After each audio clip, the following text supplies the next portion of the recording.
लखनऊ स्थित प्रदेश कार्यालय पर बहुजन समाज पार्टी की राष्ट्रीय अध्यक्ष मायावती ने ऑल इंडिया के वरिष्ठ पदाधिकारियों एवं विभिन्न राज्यों के प्रदेश अध्यक्षों के साथ एक व्यापक समीक्षा बैठक की। इस बैठक में पार्टी संगठन को मजबूत करने और जनाधार में वृद्धि के प्रयासों की समीक्षा की गई तथा आगामी चुनौतियों को मद्देनजर महत्वपूर्ण फैसलों पर भी चर्चा की गई। बैठक में पार्टी के संगठनात्मक ढांचे, जन समर्थन की कमी और उत्तर प्रदेश में गिरते जनाधार को संभालने के उपायों पर विशेष ध्यान दिया गया। मायावती ने बैठक में कहा कि भविष्य में चुनावी मैदान में बेहतर प्रदर्शन के लिए सभी सदस्यों को सामूहिक प्रयास करने की आवश्यकता है। उन्होंने बताया कि अब तक किए गए प्रयासों का विश्लेषण करते हुए कुछ ऐसे कदम उठाने होंगे जिनसे पार्टी की जड़ें मजबूत हो सके। बैठक में महत्वपूर्ण निर्णय लेते हुए आनंद कुमार और रामजी गौतम को नेशनल कोऑर्डिनेटर नियुक्त किया गया। इसी के साथ आकाश आनंद को पार्टी के सभी पदों से हटा दिया गया, जिससे संगठनात्मक सुधार की दिशा में एक कदम आगे बढ़ाया जा सके। आदरणीय बहन जी ने कहा है कि पार्टी के संगठन को मजबूत करो। पहले नेशनल कोऑर्डिनेटर भी बनाए गए हैं और 27 को लेकर के आप किस तरीके से मान रहे हैं? 27 की नेशनल कोऑर्डिनेटर रामजी गौतम जी और आकाश आनंद जी, वो आनंद जी को 2027 चुनाव करीब है, इसको लेकर क्या कुछ तैयारी पूरी है और संगठन को मजबूत करने के निर्देश दिए। उत्तर प्रदेश में गिरते जनाधार को लेकर भी दिशा निर्देश जारी किए गए। आगामी 2027 विधानसभा चुनाव को ध्यान में रखते हुए सभी जिला अध्यक्षों को बूथ स्तर तक पार्टी को मजबूत करने के आदेश दिए गए। इस संदर्भ में सुरेश गौतम, जिला अध्यक्ष अलीगढ़, ने इस बात पर जोर दिया कि उत्तर प्रदेश में जनाधार में हो रही गिरावट को रोकने के लिए हर स्तर पर ठोस कदम उठाए जाने चाहिए।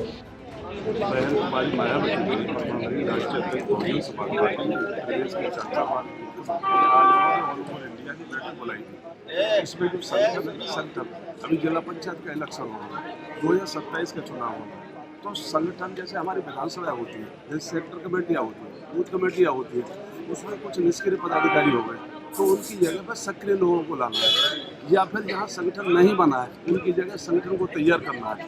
ये कार्यकर्ताओं को दिशा निर्देश दिया है, तो सब लोग अब उस संगठन में लगेंगे। मार्च से लास्ट तक का उन्होंने टाइम दिया, अप्रैल से फिर उनके कैडर चलेंगे। संगठन हमारा मजबूत हो जाता है तो 2027 में हमारी सरकार बनेगी, जिला पंचायत का इलेक्शन होगा, उसमें भी हम बहुतायत में सीटें वो जीतेंगे भाई सब। तो ये भाई जी ने बताया।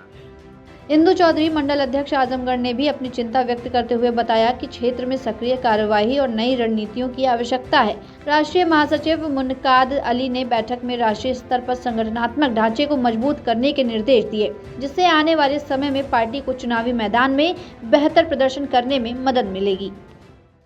देखिए, जब भी बैठक होती है तो कुछ महत्वपूर्ण निर्णय तो लिए ही जाते हैं और आज की बैठक में वानी बहन जी द्वारा जो संगठन के लेवल पे थोड़ा सा फेरबदल जो किया गया है और उस फेरबदल के साथ में हमको जनता तक अपना सेक्टर वाइज और बूथ वाइज मीटिंग करने का निर्देश और तेज गति से करने का निर्देश प्राप्त हुआ है।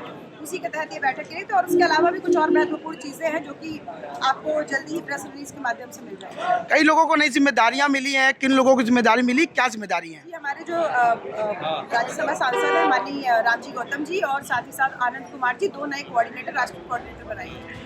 इस समीक्षा बैठक के दौरान पार्टी के अंदर चल रही चुनौतियों को आने वाले चुनावों को ध्यान में रखते हुए सभी संबंधित अधिकारियों ने मिलकर एक साझा रणनीति पर काम करने का संकल्प लिया है। मायावती ने बैठक का समापन करते हुए कहा कि पार्टी के प्रत्येक सदस्य को अपनी जिम्मेदारियों का एहसास होना चाहिए और मिलकर ही हम इस संकट से बाहर निकल सकते हैं। इस बैठक के बाद पार्टी के भीतर आगे उठाए जाने वाले कदमों और रणनीतियों पर नजर रखी जाएगी, जिससे आने वाले चुनाव में पार्टी की मजबूत उपस्थिति सुनिश्चित हो सके। लखनऊ से समीर खान की प्रशासन प्लस न्यूज के लिए ये खास रिपोर्ट। बसपा के प्रदेश मुख्यालय पर एक बड़ी बैठक लगभग 2 घंटे से चल रही थी, जो अब खत्म हो चुकी है।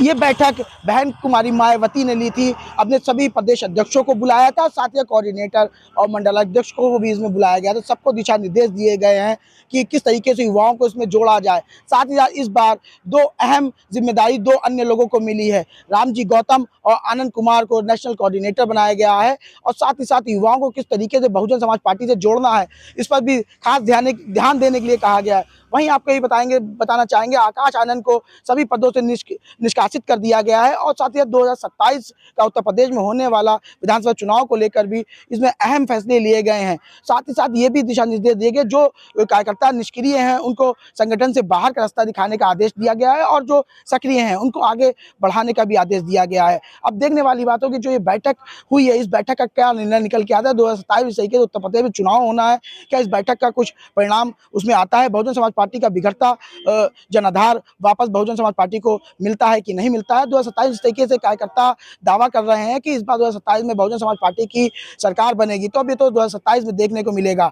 अब क्या होता है आगे का निर्णय अब देखने वाली बात है। एक जनता किसके सिर पर पहनाती है ताज, या इसी तरीके से लगातार जो बैठकें चल रही है इसका क्या निकलता है निर्णय। वीडियो जर्नलिस्ट विकी के साथ प्रशासन प्लस से मैं समीर खान, लखनऊ।